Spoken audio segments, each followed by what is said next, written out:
Welcome to another quick and useful Chrome tutorial. If you've ever downloaded a file and had it mysteriously appear somewhere on your computer without asking, today's guide will fix that. I'll show you how to turn on the feature that lets you choose exactly where every file saves step by step. First, open Google Chrome on your computer or mobile device. Once Chrome is open, look at the top right corner of your screen. You'll see three vertical dots. That's the menu button. Tap or click on those three dots to open the drop-down menu. From there, select Settings. This will take you to Chrome's main settings page, where you can adjust all kinds of preferences. Scroll down or look through the sidebar until you find the option labeled Downloads. That's the section we're focusing on today. Once you're in Downloads, you'll notice a setting called Ask where to save each file before downloading.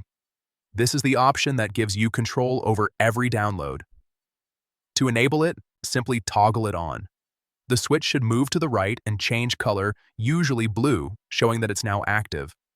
From now on, every time you download something, whether it's a photo, document, or program, Chrome will ask you where to save.